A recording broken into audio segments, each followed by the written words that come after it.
Is this what you were referencing, Matt? That would be the song.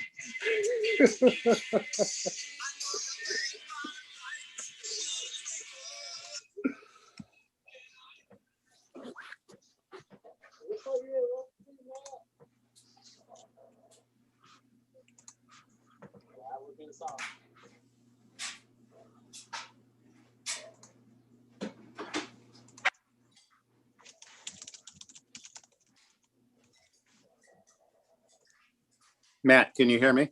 Yep, I got you, Doug. Okay, thank you.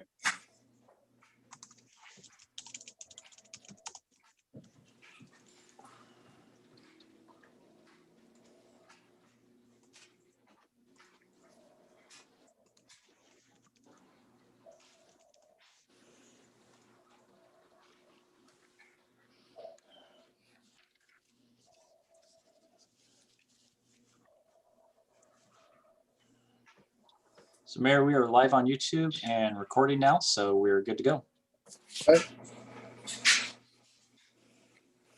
Okay, we'll call this work session to order Wednesday, February 17th. The time is 1 p.m. We'll open it up for visitor comments. If you'd like to make a comment, please go to participants on your screen and tap it and go to the very bottom. And you'll see a raised hand. We'll give it just a minute here. Not seeing anybody. Mayor, I do have an email of a public comment that would like to be, this person would like it to be read. Okay. This is from Michelle Damus. December 2019, we relocated to St. Helens to our forever home on the river. After living in the Portland area for most of our lives, with short stints in Boston and San Francisco, we were ready for a true community. We certainly found one, even in a pandemic. I've met more people here than anywhere else we have ever lived. St. Helens is a true gem, and I intend to see it stay a gem, while absorbing the growth and change that is at our doorstep. St. Helens is growing. It is going to change. We need to be ready. We need to be proactive. It can be done in a way that enhances our community and helps us all thrive.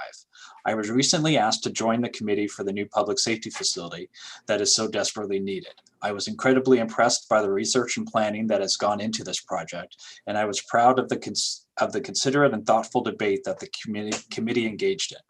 Our gem of a city deserves a proper facility for our officers, our residents, victims, and more. I don't have the space to go into all the aspects that we are urgently important here, so I encourage you to visit the website and read all the plans and attend any virtual community meetings you can. The cost of not having a proper facility far outweighs the modest proposal presented. I intend to not just live in St. Helens, but to thrive here. Michelle Davis. Okay. Can I ask a question, Matt? How do you spell that last name? Damis. Thank you. Thank you, Mayor. Okay. Any other visitor comments? I'm not seeing any. Okay, so let's go on to our first item on the agenda, which is South Chamber County Chamber of Commerce semi-annual report. Alex Tardif and Heather Carrick. I hope I'm saying that right, Heather? It's Carrick. Carrick, okay. Hi. Hi. I'm here. Oh, is it going to let me share my video? There we go. Hey, Alex. Good afternoon, everyone. How are you, Mr. Mayor, Council? Thank you for having us here today. I have Heather Carrick, and I also believe Susanna Hassan is on from, Hensley. There she is, Susanna from En-ROADS. She is the VP of the chamber. I was elected the president, and Heather is our admin assistant who has been keeping our office going and making sure everything is being done on time and correctly. So we are here today to give you guys an update. I wasn't at the first one, so I'm not sure what you're looking for, but I will start with, we had our annual meeting last week. It went really well. I know that your city administrator was there, John Walsh, and I believe I saw your government relations person, Rachel Berry. We talked about where we came from and where we're headed. And, you know, we had a very interesting year last year, but we were able to end the year with about $5,000 in net operating income. So now that we've built some money up and we continue to move forward, we're looking to hire a part-time ED this year that Heather can help supplement. That way we can continue to provide robust services to our business community.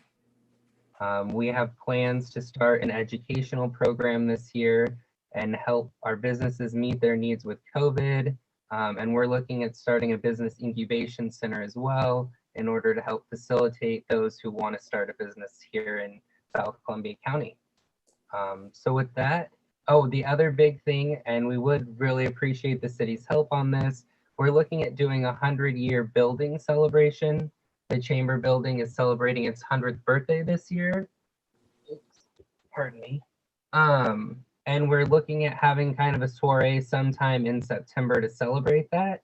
So we would like the city's partnership with maybe looking at closing off McNulty right there between the Chamber building and Emmert to do a street party. But as we work through these details, we'll make sure to stay in contact and work with you, as you've always been an amazing partner to the Chamber. So with that, I guess I would ask if you have any questions for me or Susanna or Heather. And if you could hear me okay, I'm not sure either. Yeah, we can hear you fine, Alex. Just a little bit of clicking noise, and I don't know what that was about, but that's just Zoom. Anybody got any questions for Alex and Heather? I just have a comment, and I'm very, very excited about what you're doing socially and trying to get our community together behind the Chamber. Good work, you guys. Great work. Way to go. Thank you, Council President Morton. It's been, last year was interesting. Our entire board vacated and our ED was let go in March during the pandemic. So we have an entire new board that picked up, and we firmly believe in the small business community here in Columbia County, and that's why we do what we do. We're an all-volunteer board, and we've been pouring our hearts and souls into the Chamber and reviving it and building it so that it becomes sustainable and a strong stable for our business community.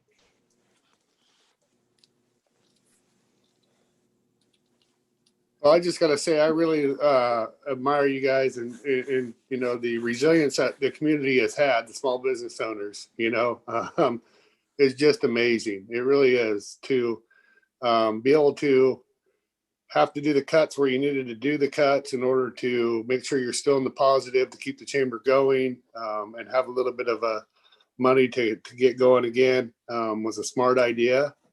I know it wasn't an easy decision to do that, but definitely look forward to supporting you guys in your September event. I think that's a great idea, especially if you can work with Emmert and, you know, even potentially use part of their little parking area for cover just in case. I would definitely, I look forward to that. You know, you guys a couple years ago started redoing the Chamber events, Chamber of Commerce awards, and that was highly successful. And of course, then came the pandemic. So yeah, definitely willing to help you out in any way we can in the future. Well, thank you, Mr. Mayor. We appreciate that, and we appreciate the council's support as we continue to build a strong and vibrant business community. Yeah, Mayor, I do have a couple of things to say too, and I am really glad to see the Chamber revitalized and moving. I think that's the timing is great too, as the city has begins to enter a new MOU with what was once known as Shedco. I'm forgetting the new official role, and I believe you had some cross pollination, or still do, with members of the Chamber who are also involved with the Shedco group. So I'm excited that we are moving ahead, even with the restrictions still of the pandemic. I'm really excited about where to move forward, and appreciate you coming here. I want to say too, I really glad that you did some of your events at your Christmas bazaar. I thought way ahead and I bought my Valentine's card for my wife. So I didn't wait until Valentine's Day. I took advantage of one of the vendors there.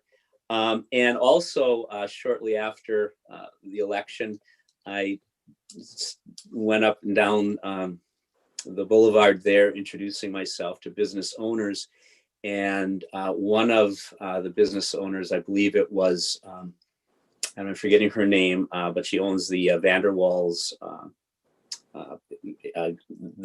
store, specifically mentioned that she would like to see some type of festivity up in the Holton area that might include closing a street or something like that. So it sounds like a great idea, and I would really, I know we would support that kind of thing. We're giving so much attention to the down to the Riverfront district. I think justifiably so because of the great potential, but we really do want to support what's going up there in Holton and throughout the city. And please do. I don't know if you all had a chance to look at the proposal for the Boise Business Park and the other projects with the waterfront development and those things. So I hope that you and all your members will fully involve yourselves in that conversation and help us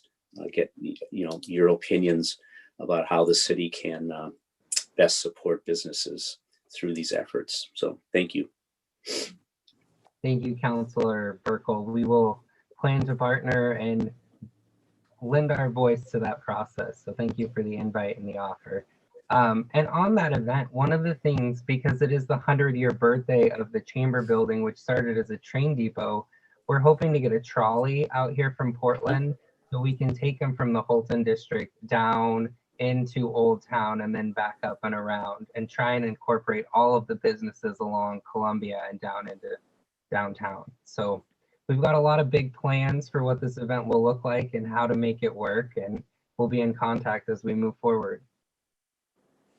Alex, in your 100-year celebration, a few years back, I was at the building and 3 old gentlemen who used to be train masters or station masters were visiting their old building.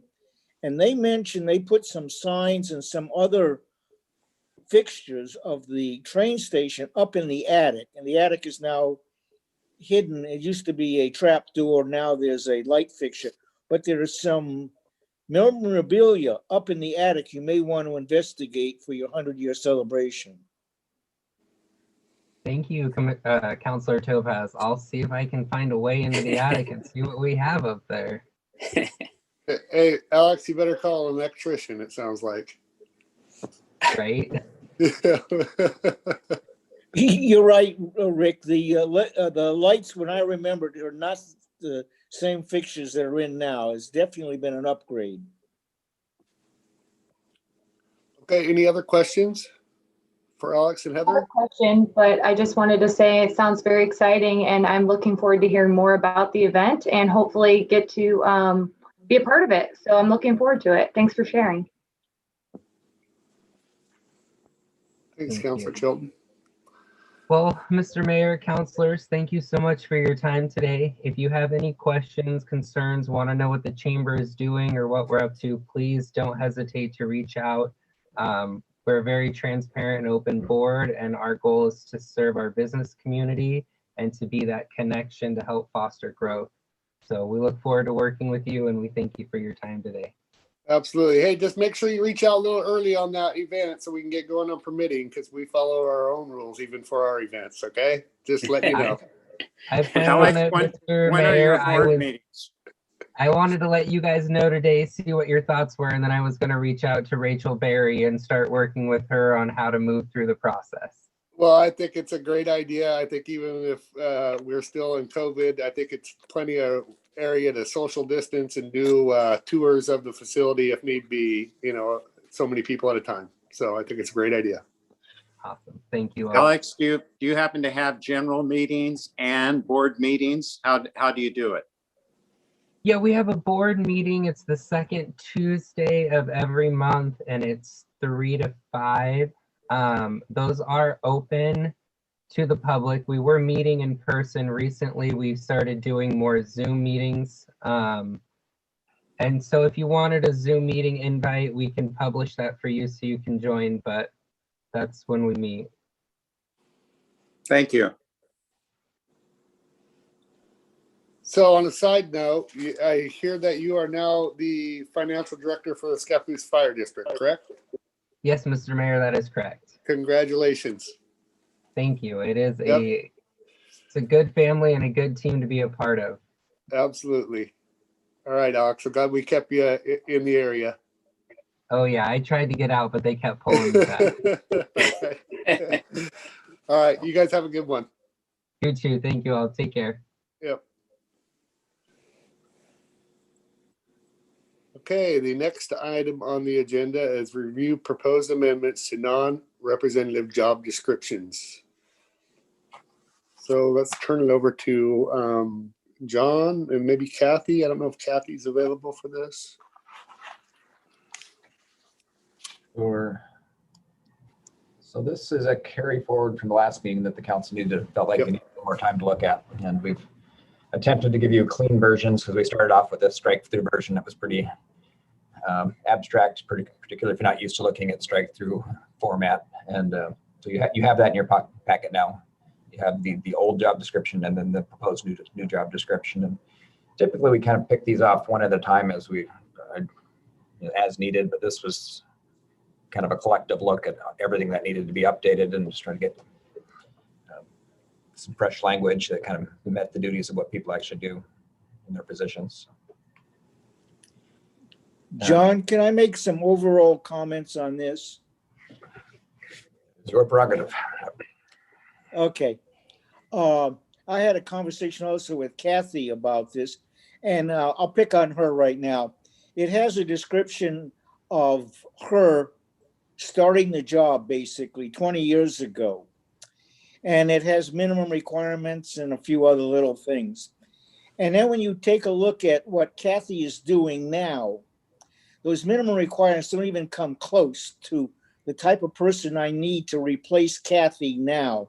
And a number of the descriptions that I read basically had what the people did when they started 20 or so years ago, not what they're doing or their ability of doing now. That was kind of one of my overall things. I also enjoyed the word you use, complex. Some of these jobs are not complex if that's what you do every day. For the rest of the world, they're impossible. But there was two areas that I was very upset about. One, we don't require drug testing for our employees.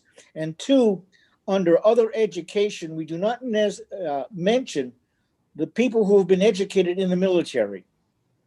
So those were, we'll say, some big oversights that we could get highly trained people, but are not mentioned specifically in this document. So a number, and I don't know how this goes, a number of places it talks about the amount of weight you can lift, and most of them match federal rules. And I was wondering about the police department because it says you can't lift 150 pounds. Is that specific to the police department? Because that does not match federal rules as far as lifting. That was a question I had. It stuck out. It wasn't under federal rules. But I would definitely like to inject all people have a drug test. Most people have knowledge of CPR, and all people have a physical. They don't have to pass it, but I'd like to know what limitations some of my personnel would have if I have to call upon them for some situations. Councilor Topaz, Yes. I can clarify on the drug tests that only safety sensitive positions are drug tested, and that's done at the time of the hire. It's posted on the job posting that it's required. So that takes care of it. It doesn't need to be in the job description. And Because I was safety, thinking of people like Matt. I don't want a druggie taking my money and absconding to Mexico. unfortunately, Oh. by law, we cannot test Matt. Matt Okay, is not that's a what I want you safety to know. sensitive position. Okay, thank you very much. That's what I didn't know, because I know when we were talking to Jacob about parking, if we do certain things, it's okay. If we don't do anything, then the state forces us to do other things. And your discussion describes what we can and cannot do from that point of view. Thank you. And then Kathy, on the military side of things, we always add points in our hiring process. That's standard protocol for the city of St. Helens, correct? Correct. That's veterans preference points. Yep, And yes, yep. we do apply them. Okay. Mayor, that is their point, but I was talking about the military as their education, because obviously if you're an Army engineer, it's one thing. For Navy communications, it's something else. And many of the courses that they have to take are accepted by universities as college equivalent. That was the point for those type questions, not the fact that we're in the military, but they've had specific training.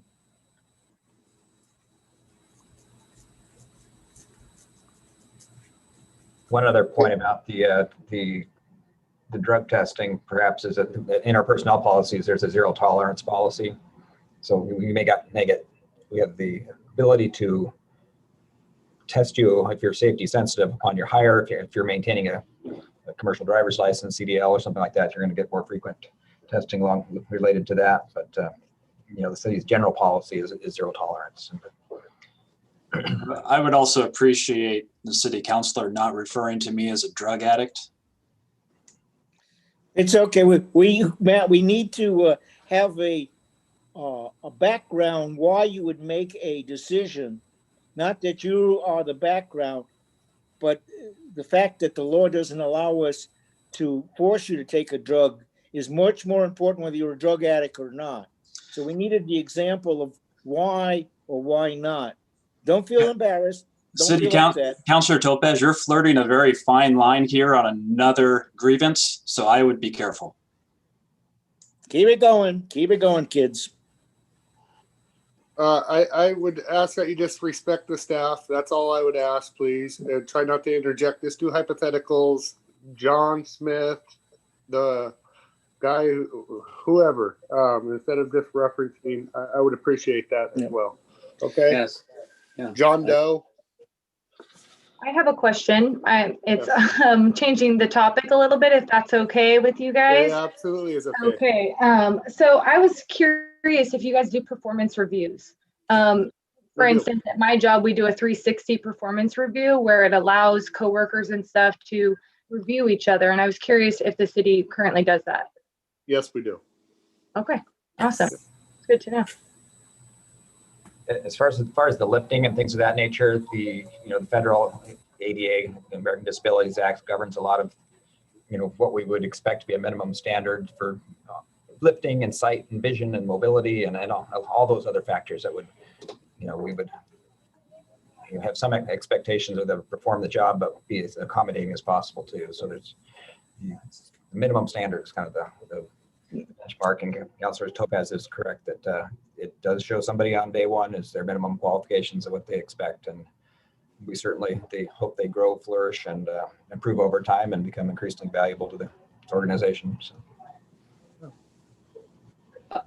I just found it interesting. As I was going through, I thought I'd start recording all the lift requirements and expectations. I listed all of them, and it was interesting to see the smaller weights, and as things got increasingly heavy, and just the range of things, it was just a kind of a personally interesting thing. I took notes of, and thank you for helping me understand too that some of that comes from federal requirements or safety requirements and things like that. We could maybe be even-handed and have all staff, including administration, with that 150-pound level too. But I know that that that is a poor attempt at humor. Anyway, I really appreciate the. I do appreciate Kathy's and other staff working on this, providing the clean copies and allowing the more time to look at each of these. I'm glad that it's being done and bringing these into alignment and reflecting better what the actual job responsibilities are. I'm hoping that maybe some point down the line, I don't think it's an immediate concern, is just providing, again, some kind of a different flow chart or a little bit more detailed that we currently have that shows what these positions, these departments are, and the divisions and who's in each of these. I know this is all on paper, but perhaps again, some kind of graphic that would make it a little bit more visual. So again, no rush on it, but I would find that helpful to have something like that. Just to clarify, are you talking about like kind of like a hierarchy chart? Yeah, it's kind of like that that one where we have the flow where it shows city council, and you've got the judge and the attorney, and then it goes down to city administrator, and then it branches out to the the different divisions, etc. So maybe something like that. Didn't Rachel present one? I thought Rachel presented one when we had our thing. There's one in the budget. That So- is The organizational chart is general. included in the yearly budget every year, and that was just recently updated between myself, Kathy, and John. I thought I So- seen it somewhere. Well, right, and that's what I'm saying. I see that chart, and it's actually okay. It's in the. In your book.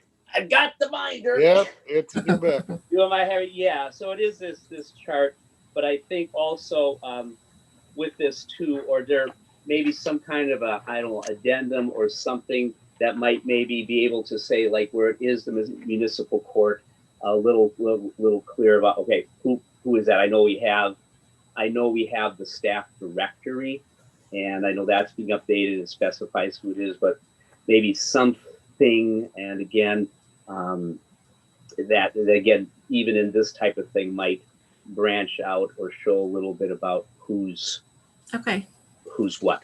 Okay, And again, I understand.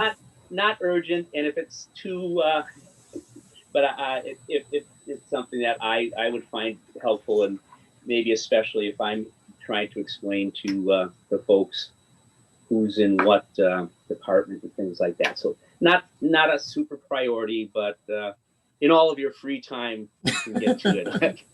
All right. So again, so thank you. I'm going to Thanks. follow up on what Patrick said on the flow chart. Mostly what we've seen is the communication chart. I would also like to see an authority chart. Who, not responsibility, but who has authority over staff? I'm not talking about how they do their job every day, but let's say somebody is stealing money. Does the council, after finding this out, have the authority to have that person fired, or can only John have that person fired? No, the The council, authority line on things like that. the council has the ultimate authority. If we chose to get rid of somebody, we could make a motion and we could absolutely do that. But typically we keep it low key. It goes through the department head, the liaison, which would be whichever counselor that is, and the city administrator. Yeah. Now, if it was John, it would be the entire council more than likely would be presented this. Okay. Yeah, I That's just wonder we have a That's the only chart. one unique. That's the only one unique to it is John Walsh. Just so you know. Well, and you might offer this, you may authorize an internal investigation or by Yes. or external investigation. Yep. Yes, because that'd be the proper way of doing it. Yep. Absolutely. To stay legally okay. Okay, any other questions on the job descriptions? I know it was very confusing for a lot of people. Just it's a hard read with the stricken out part and just trudging through it was like pulling teeth. There are some areas that I would totally disagree with in the recommendations.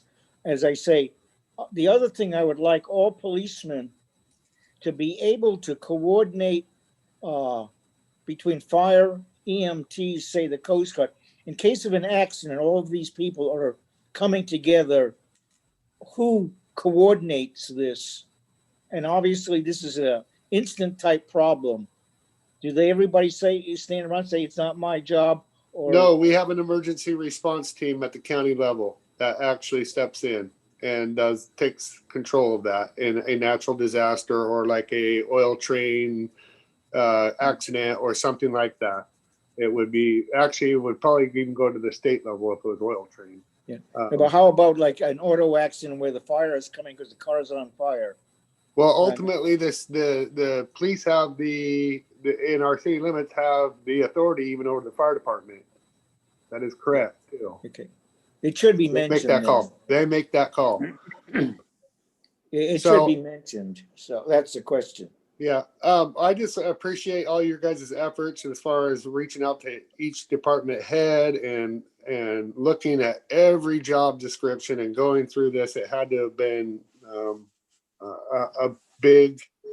a big challenge, and I Kathy and John, I thank you guys for cleaning up the language. Yes, Just, great job, guys. just thank you. Just to clarify, it is just the non-represented group. Yeah. So there's, we'll be doing the other ones as we go along. Yeah, and then when that happens, the union gets copies of that, and it's vetted by them. Yes. Yep. Kathy, please remember we're trying to replace you as you are now, not as you started, because you're one huge pile. You know, you've probably been teaching courses on this. I And- probably could. Okay. Any other questions? We'll be, of course, passing this tonight. So, okay. No other questions for staff? Okay, we're going to do a strategic action plan update. I don't have anything. I think we're in between a whole lot of different projects and milestones, and it's really probably a pretty brief update. Yeah. Hopefully my report will cover some of them. Okay, let's go ahead and go into your report, John. This is going to be probably the fastest work session we've ever had. Just so everybody knows that. Time will tell here. So Yes. it's always the short one. Short agendas are the sneakers, apparently. I know. It's happened before. I probably just jinxed it. Go ahead. Okay. Well, obviously, weather is kind of top of mind. Having this snow event over the past week, and all the challenges related around that, keeping our community safe. I think, generally, I think St. Helens fared pretty well compared to its neighbors, and certainly more than the metro area. That's there are still people without power that I know personally that have been staying at our house because they don't have power. But it's pretty bad over there with the ice. We got more snow, less ice, and I think special thanks to our public works team and getting out there and getting in it and clearing the roads off. Even today managing all the snow once you pile it up, it seems to take a long time to melt off. So on the waterfront projects, we're moving along with the Riverwalk, and both Riverwalk and the extensions of First Street and the Strand are moving along on schedule. We've had several meetings with our consultant teams trying to refine the scope, the schedule, and the budget for these projects. These are, very large projects. It's an ongoing conversations to really meet each other's expectations of the outcomes for this project. And we're going into this, knowing what the magnitude of the opportunity is, but we also want to be sensitive to the budget as, be able to afford it at the end of the day too, as I suspect. So we're also working on the parallel track with the project funding through the state. That's a whole other effort in itself that's moving along. And we learned earlier, or last week, I guess now, that we are receiving the additional funding for the Riverwalk from the Oregon Park and Recs Department. was really kind of almost surprised. There was really low expectations for any projects that were funded with lottery dollars, but we were one of 7 out of the 27 projects that were submitted that received funding. We didn't get the full 500,000 award, but we got 338,000, which is nothing. We're very appreciative of that. And the Parks Board, as lottery revenues return, intends to make that project whole. They really like the project, saw what the magnitude of what we're creating here on the waterfront.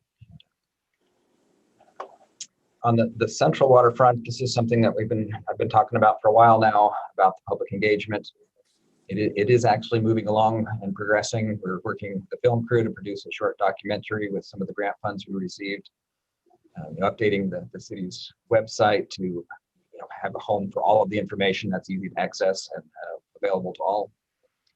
There's been a lot of work over the past, I think, 6-7 years now that we've been exploring this. And the reason that we've been looking at it is to see the potential revenue that potentially comes out of this project. And it offers so many possibilities, possibilities to pay for a lot of the waterfront improvements, to make improvements at the industrial park, to just towards economic development, towards other community interests, even a public safety facility. There's potential revenue to help support that. And all that sounds really good, but it has to be able to be done safely, and that's our highest priority. And if we can figure that out, it'll be a fantastic project and have a lot of community benefit. On the public safety facility, I suspect seen a lot about the ongoing good work that's happening to communicate the need for a more modern public safety facility, and just, not only to create that physical space for our officers to properly perform the functions of their position, the accreditation that allows more grant funding opportunities, and just the city's ability to attract and retain officers. Portland is a direct competition. The Hillsborough market, they pay more. We have less to offer in facilities, less to offer in pay, so it's really difficult. And it's been an ongoing problem for small cities everywhere, but probably more so for St. Helens and its closer proximity to the metro areas, is that they get poached away, and it's having facilities to be proud of is going to go a long ways for our community. Hey, John. A key part of that, I'm just thinking of moving forward, is that, we send these officers to go get their training and get them through the academy.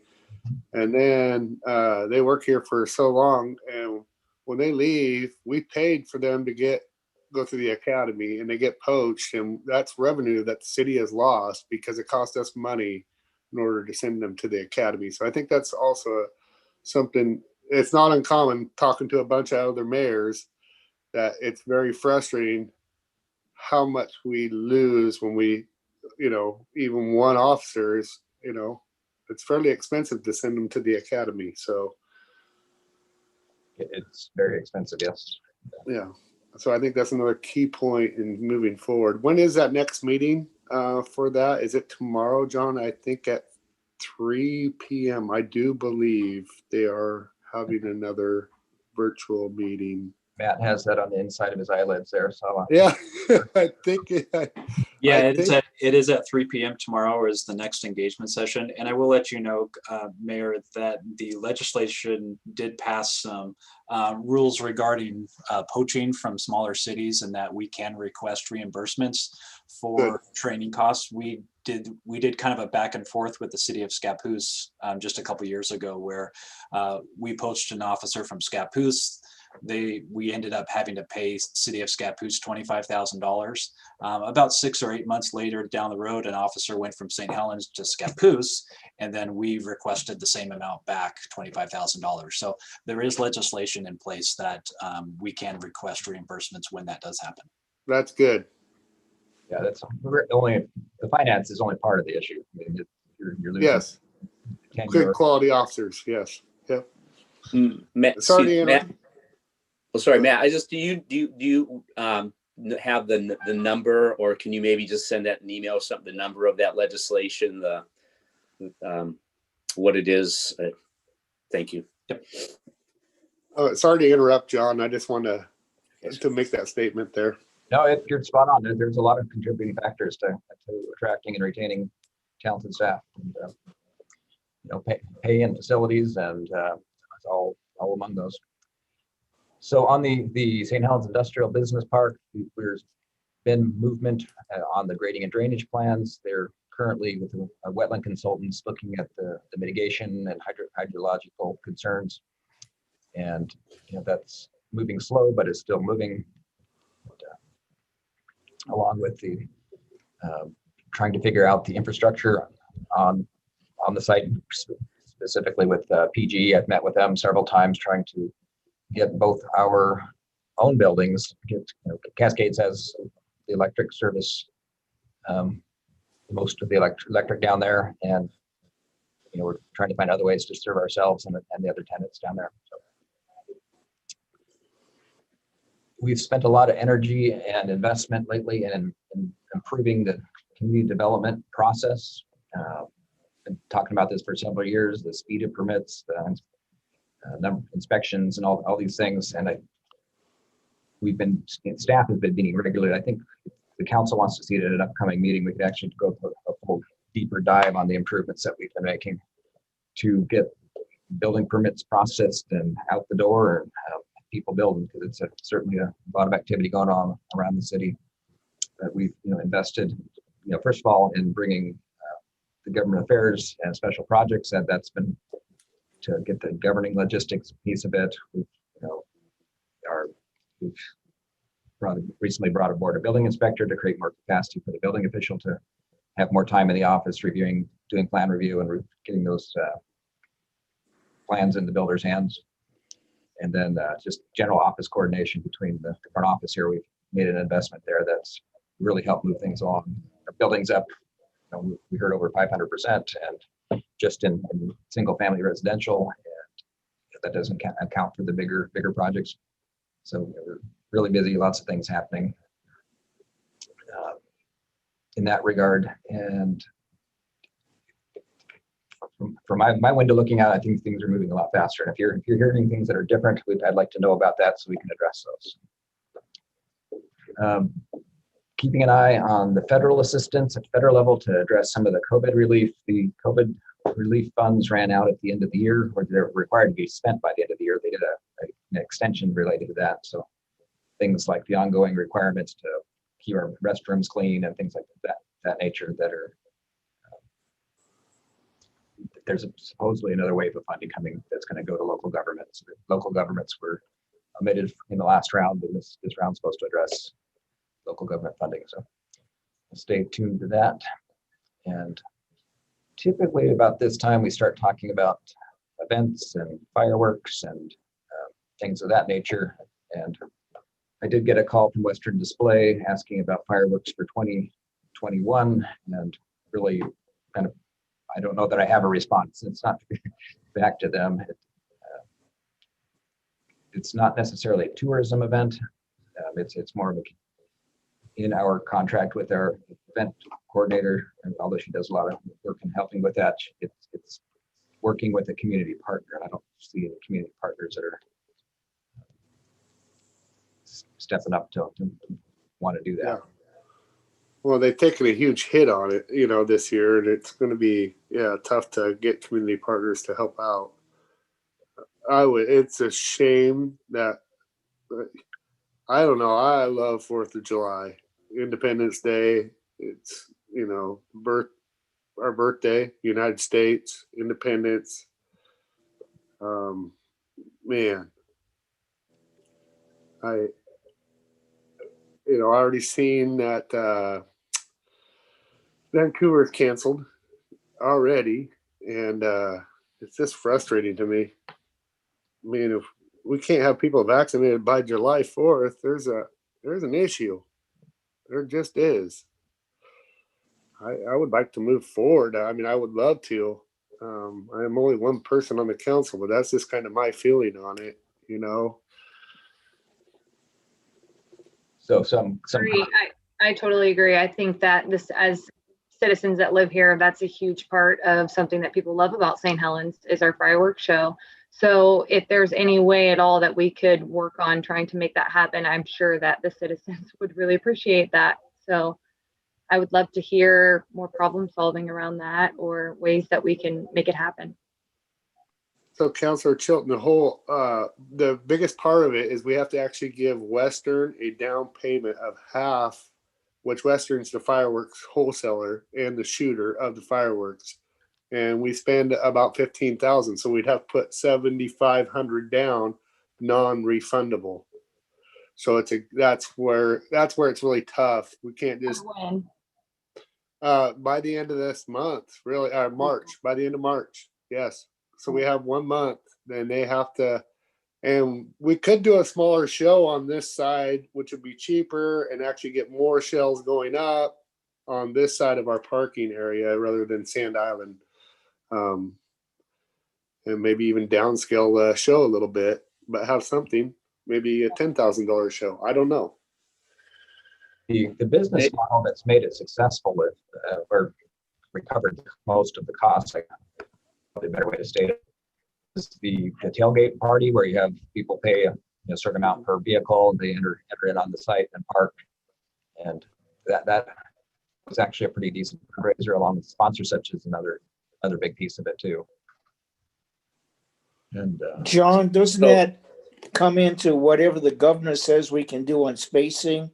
And have we gotten any words on what group meetings are allowed from the governor? well, last year in Halloween Town, we were working under a 250 person cap, and if we had to do it today, we probably couldn't do it, but we're anticipating that things would change. And I think Western would also consider they're not going to just take our deposit. They're going to work. They've been a long time, contractor with the city to provide those services. At the most, to be a postponing. Or at the worst, I think. So, excuse me, Mayor and John, thank you. Can we look at or provide in the next month and a half, couple of months, some go, no go kind of a chart, or if then, so let's say 2 weeks from now, these based on talking with Western about what their their timeline is and their absolute perhaps need to know date, and then perhaps working backward from that as we look at the revisions in the COVID standards and things like that, so that say by March 1st, if these certain conditions are met, we can go on to the next step. But to have some kind of a checklist or something concrete, and which we can base our decisions moving forward. I certainly can provide that. A lot of the Western's constraints are related to the other permits related to putting on a show. There's Coast Guard permit and some other notifications that happen when you're around the water shooting up. Yep. If we were to do it on this side, I'm just thinking hypothetically, if we were to do it on this side of the river in our parking area, and we were to move the chute down, which would not benefit the park. If worst case scenario, that time we still had to be social distance. If we moved the chute down and we had tailgating, which is 6 feet apart, that is by your group, that is meeting standards. And moved it down, and we have 17 acres of parking down there, for crying out loud. Yeah. And maybe 2 of it needs to be for the chute because of the fallout zone. It's just something that I think is definitely doable. It may not benefit the park area like it did in years past if we were confined to doing social distancing, where we'd have to move the chute down in order to make a U-shaped parking around the chute itself. Right. But I think it's definitely doable. And it would definitely, at $20 a car, 100 cars is, Matt, what is that? 20 times 100. If you had 1,000, I'd probably pay the $10,000 for the chute. is what I'm guessing. No, it would be 500 to pay for $10,000, right? Matthew, financial director. I'm having a little side conversation with Tina, who I think is probably the most appropriate person to be talking with this to, just because she deals with it every year and knows what sponsorship she has gotten and what has or hasn't worked. So I might suggest bringing her into this conversation if you want to continue. Rick, your math is right. Your math is correct. 500. Okay. Cars. 500 cars at $20 is $10,000, and we could definitely do that. And it would suck to limit people, but we could definitely do 500 cars easily, social distance down there. Tina Curry, would you like to come into this conversation? Are you? Is she even on Zoom, Matt? Can you hear me? Yeah, we can hear you. Well, 500 cars is more than, almost double, if not more, than we've ever had at $10 a carload. Just so you put that into perspective. And the other pieces that go typically along with 4th of July is, some community activities like the bell ringing, and we usually have music as well, which also costs money. And it will be, depending on what community group wants to step forward. I mean, I don't know the circumstances for this year for sponsorships, just because people are being asked a lot to help with all these different charity, and nonprofit communities around town, because they're all suffering so much. And so I don't, I wouldn't have a definitive answer for you on what we could get sponsorship wise. Probably 5,000 would be a guess.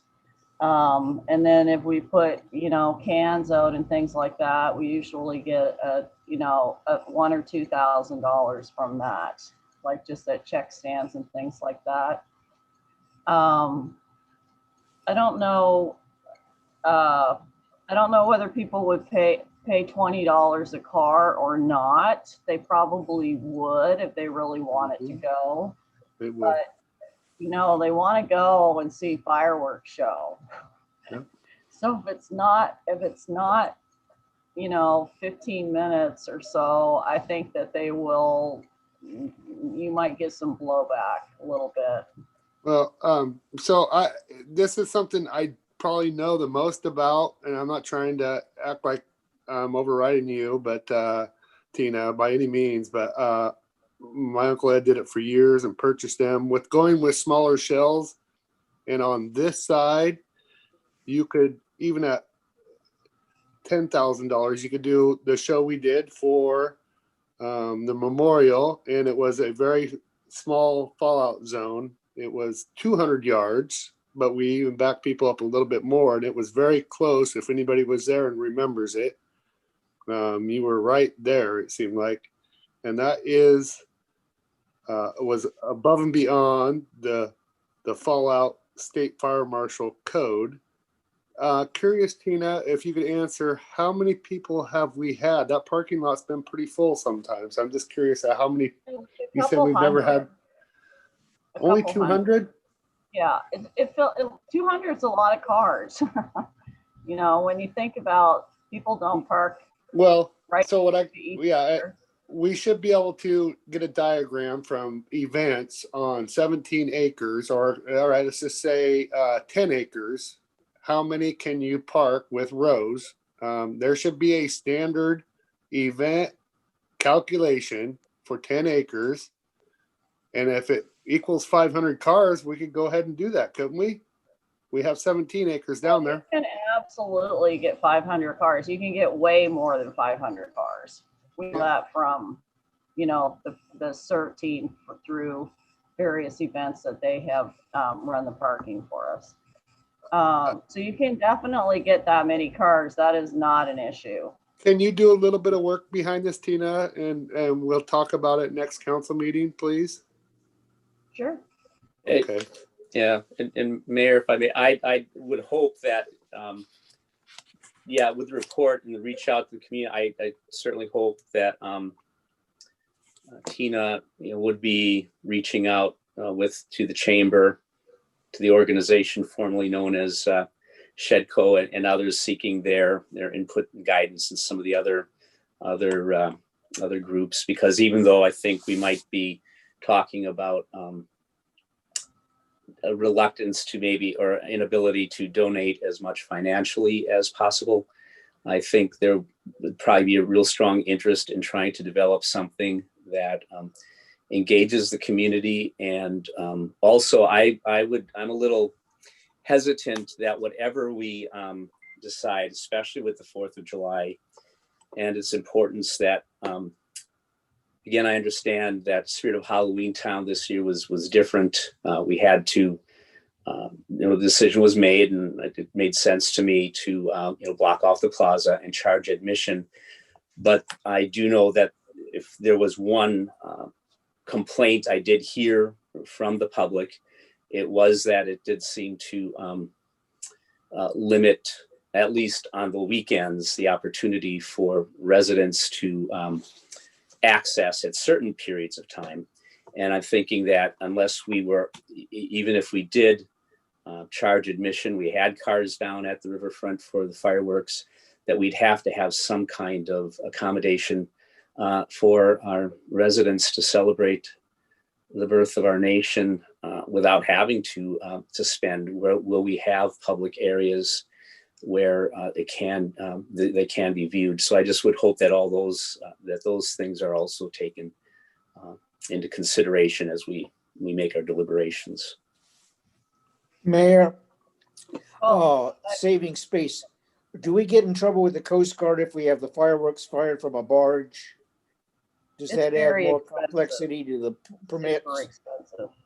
Yeah, the It's barges just are super more expensive. It's cheaper to set up and just have our public works take down some sand and let them set up and do their thing on this side. Is the cheapest, most efficient. Go a 3-inch shell, no bigger, and it's really, you have a lot of boxes. It's really an explosive show as far as with the boxes and stuff, and they're cheap, and the pyros even like setting those things off too, as much as they do the big ones.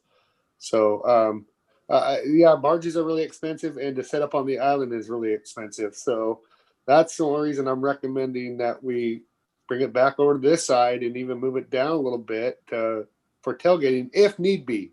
Maybe by then we're all vaccinated and events can happen again.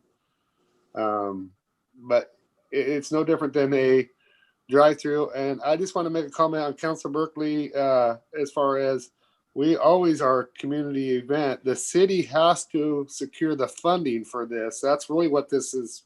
The discussion is. We always reach out to Shedco and the chamber, and also the Elks Bunker does a barbecue down there. And so just so you know that's always been one of our priorities, is to make sure that everybody is in the loop. And that, but when it comes to the fireworks, the city is solely responsible for that part of it, and the music. That is just what we do. And we go out and we get donations because we are the main people doing that. Even it wasn't even Tina's job description, but we inherited that because the foundation was trying to do it. The Columbia Foundation, is that correct? Is that what it was called before it disbanded? The community, well, I don't know if the community foundation ever did it, but of course, we have a lot of experience with working with the chamber and Shedco for the 4th of July. Yeah, And, yeah. I mean, you have the history there, so we don't need to belabor that. yeah. So it's a huge commitment, and that's the problem. It's not lightly taken to say, okay, let's go out and raise, $18,000. That's what we used to raise for 4th of July.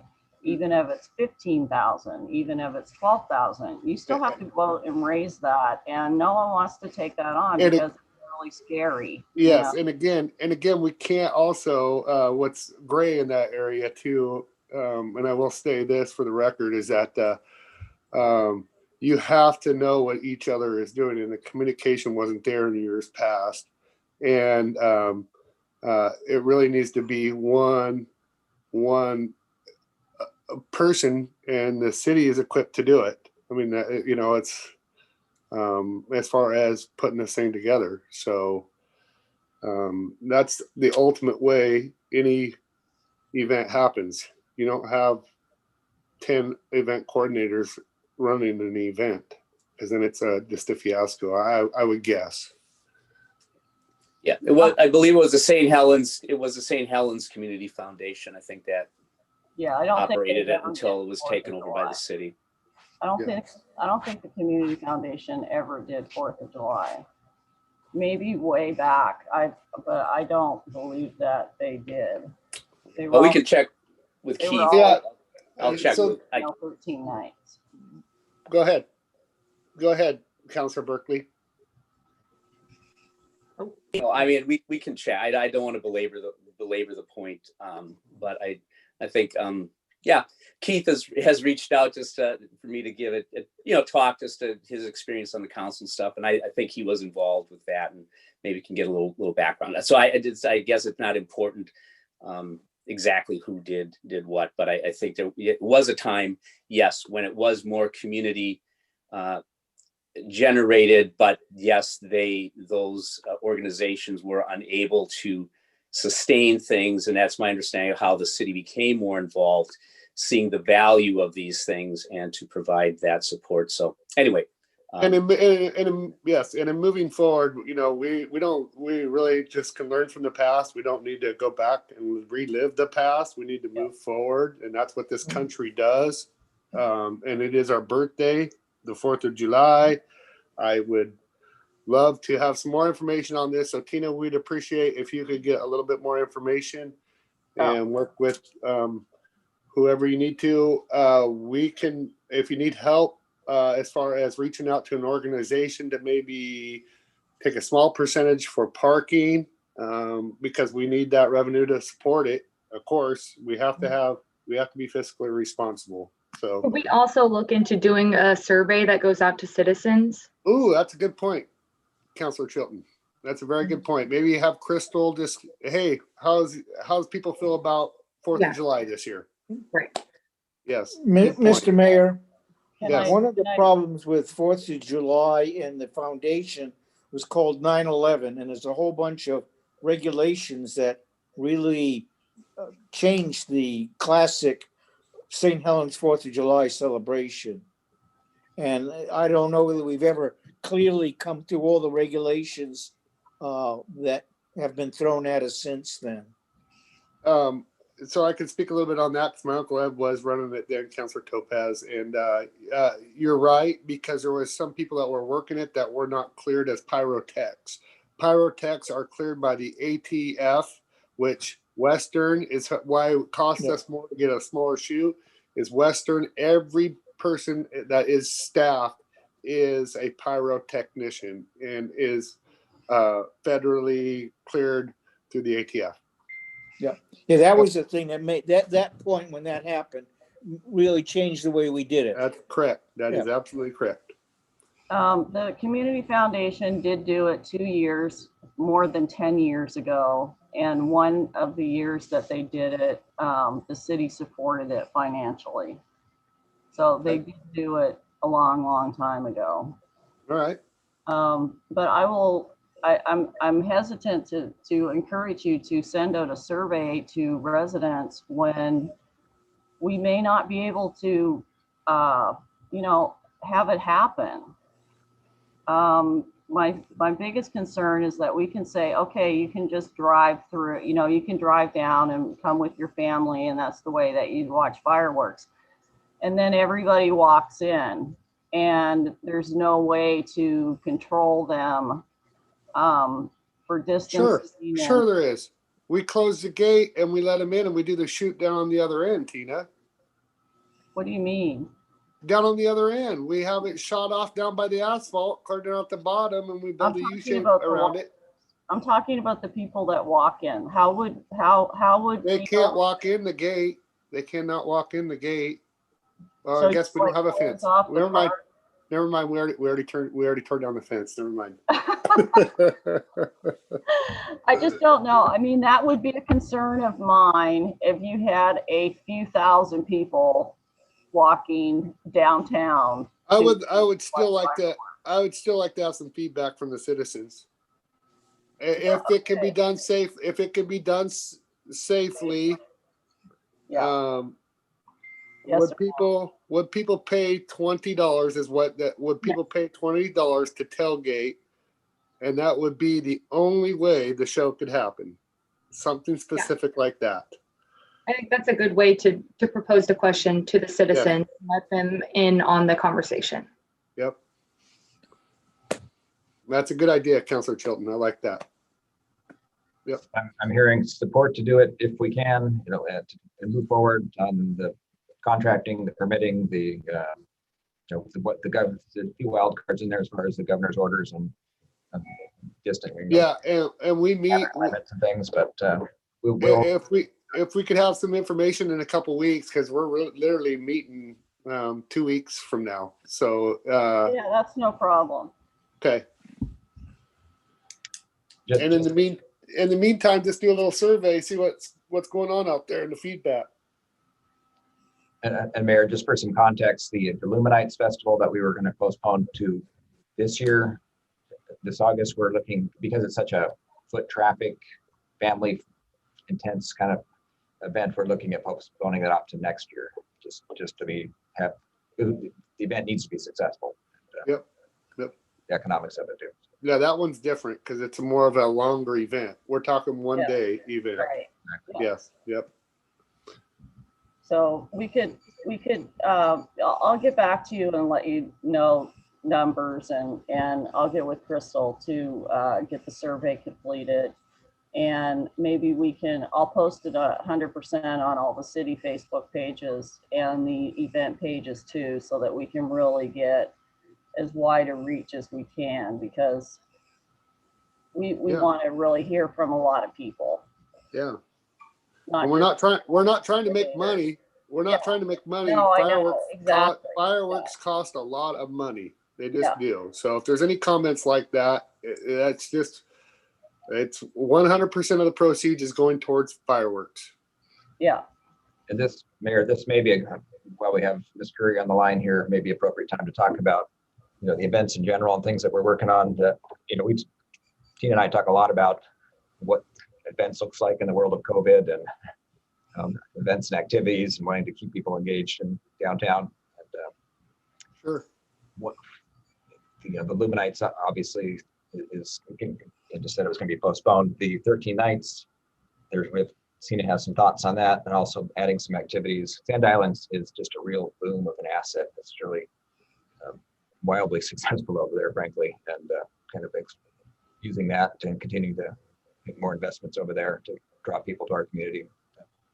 I don't know if putting kind of Tina on the spot there, but if she wants to talk about any other things, Well, we're adding quite a few new activities actually that are distancing activities that even with COVID, it's restrictions that we would be able to make happen, whether we have restrictions or not. And one of the new things that we're doing in 2021 in August is a Sandcastle competition. And I have on Sand Island, and I have award-winning builders of castles that are going to come in, and they're going to start building them on Wednesday so that they will be completed, and people will be able to go and see them finalizing them on Friday, but then also Saturday and Sunday. And this is really rare because most of the Sandcastle competitions, as soon as they're built, they practically get washed into the ocean because it takes so long to build the displays and get them ready to go.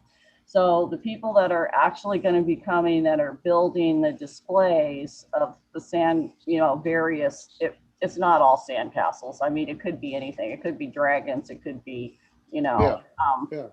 whatever.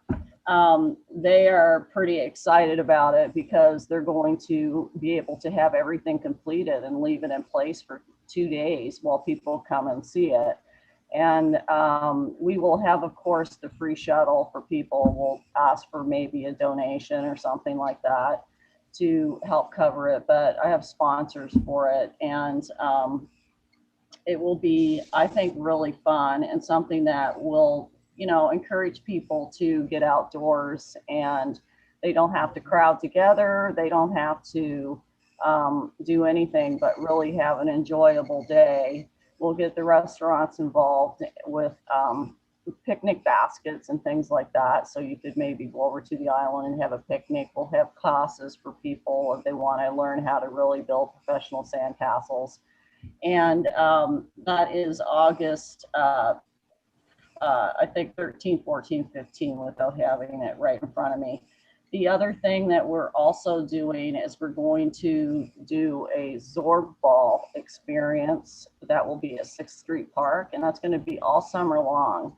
The good thing about the Zorb Balls is that we can sanitize them on the inside, and you're automatically 8 feet apart because of the dimensions of the ball. So the kids or the families that come will be able to safely distance and have a great activity to do on the weekends. I'm thinking, you know, first we'll probably start on like maybe a Thursday night or something like that, Thursday and Friday night, and then do Saturday and Sunday during the day.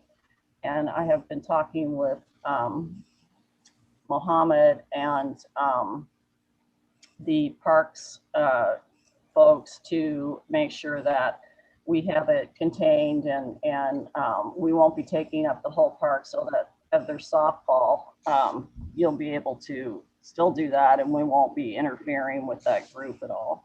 But it's a great location because people can just walk from the 6th Street Park to 1st Street when they come to town, and they will get,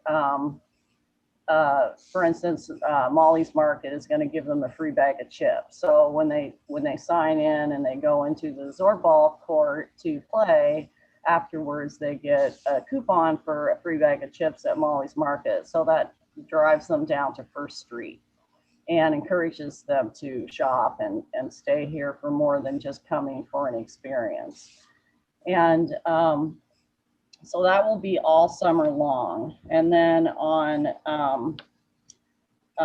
13 Nights on the River, I'm essentially going to be doing like kind of like tailgating, setting it up, and then people will be parking 6 feet, you know, probably 6 feet apart. But I just have to drag that out and make that happen.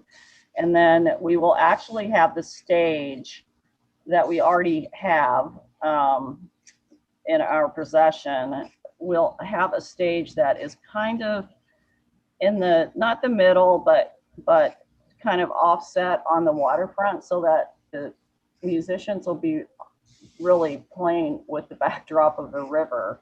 And it will not be on the Wanna Credit Union stage, because I'm just anticipating that we can't have a big bunch of people together again. I just feel like it might happen, it might not happen. So I'm kind of preparing for worst case scenario. So we will have 13 Nights on the River, and we'll be having tailgating, and then people will be able to, you know, sit in their chairs and enjoy the music, and they will be able to come and sit closer to the band, but they're going to have to be by their designated cone, so that there's not families mixing together. You come with your group and you stay like by that cone, basically. I'm sure we'll not be able to get a liquor license, which used to pay for a lot of things, and including in 4th of July, we've always had, you know, beer sales and wine sales, and you can't even get a permit for a liquor license right now.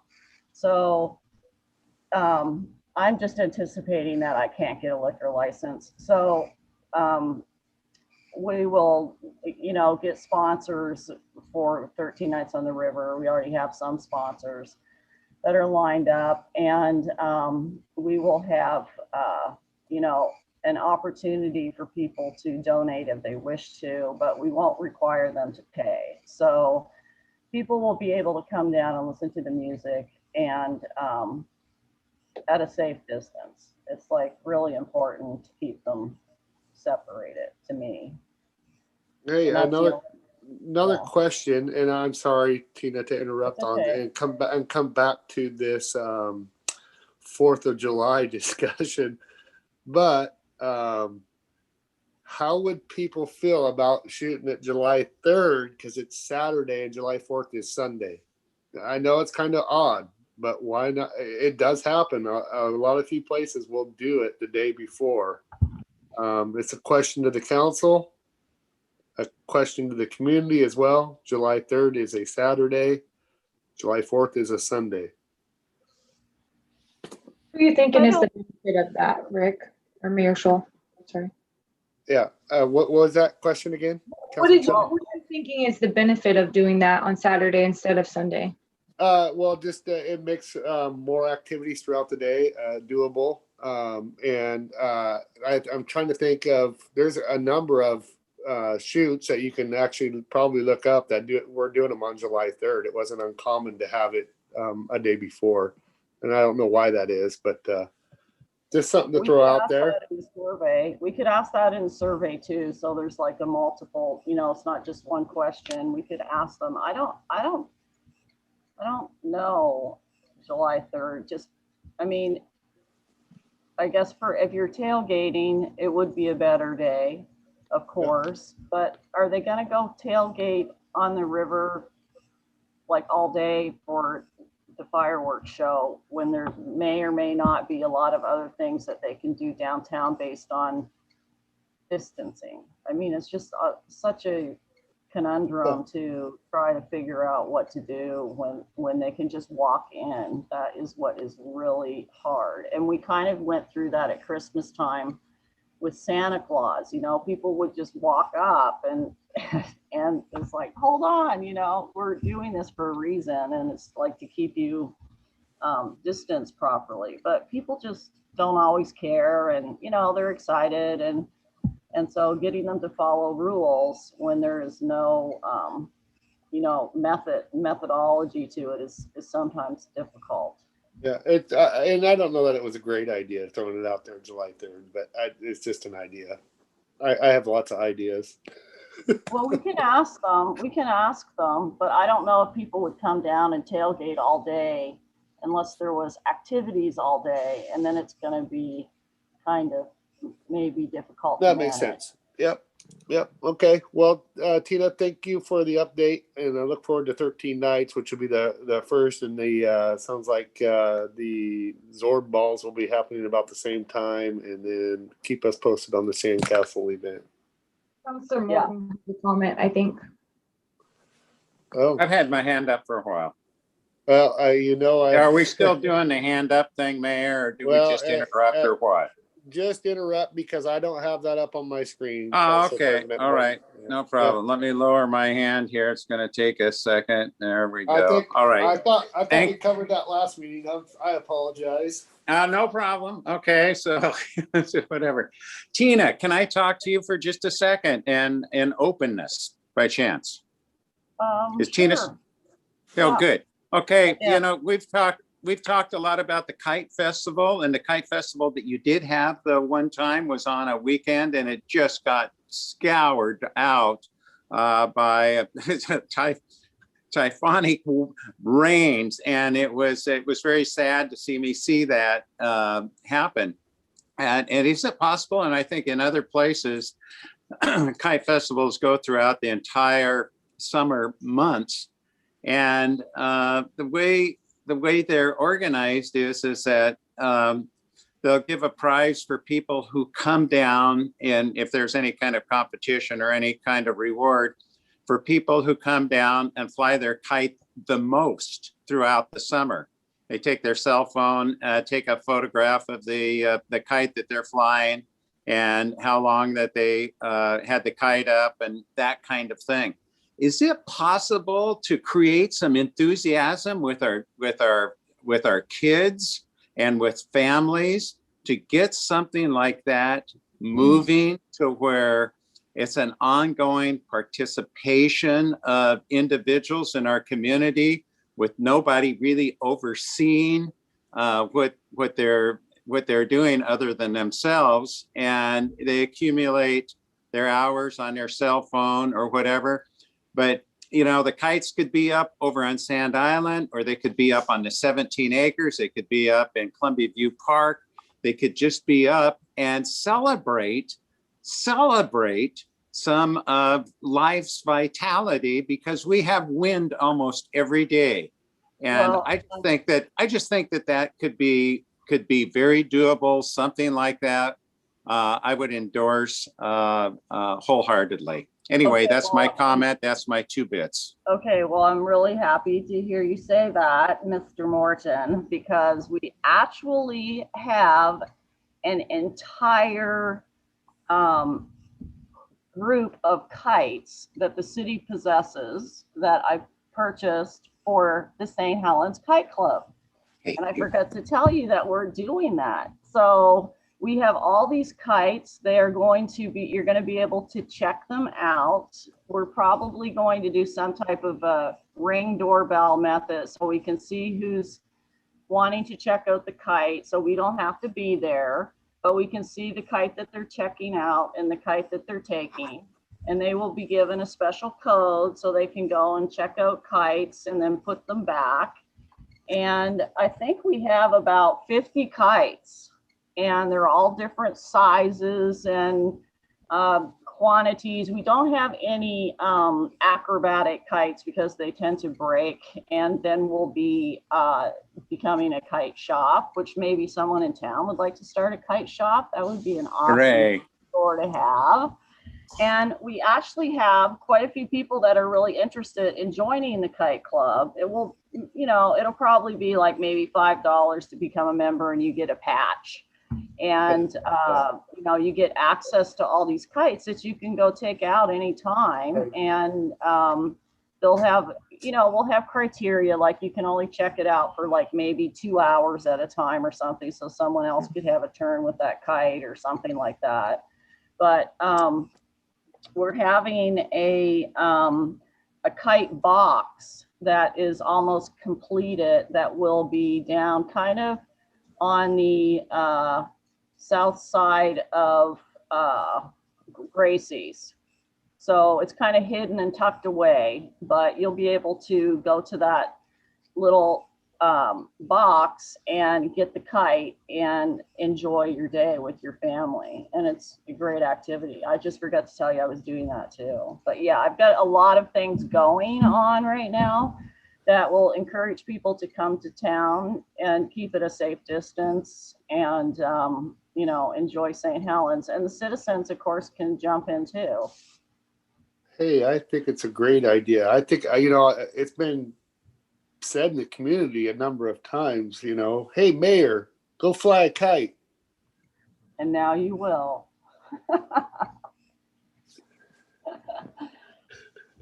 On flying kites, people, there are locations on the Veneer property that are deadly because of the wind shadow from the county building and all. It's a great place, some places, and strange in others.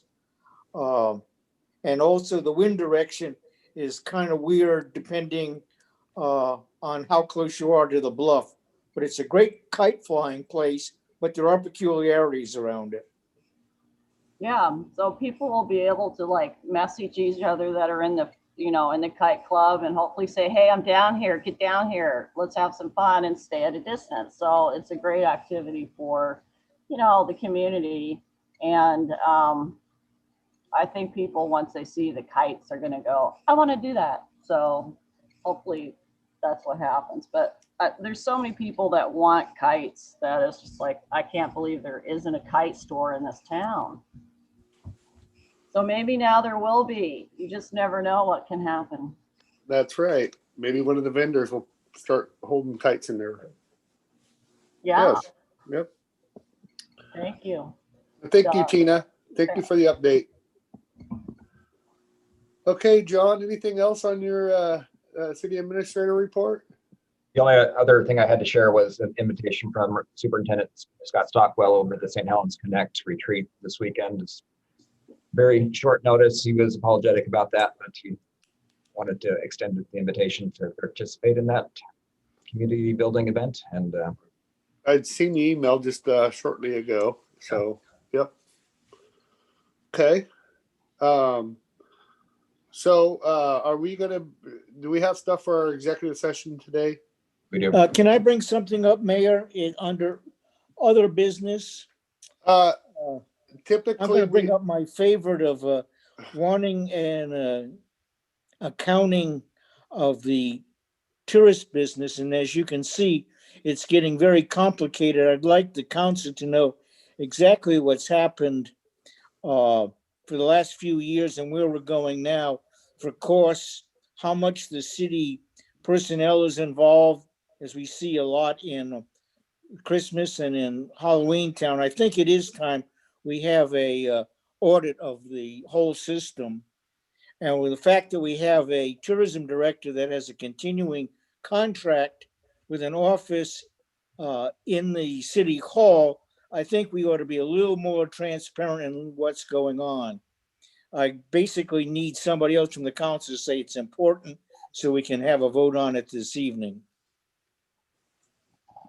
So, and I appreciate you keep coming back to this, and I appreciate it, Councilor Topaz.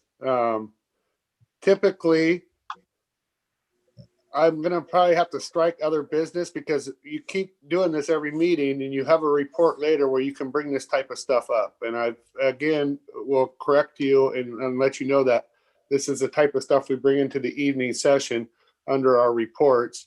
And if we have ideas, then we make a suggestion just like you did yourself.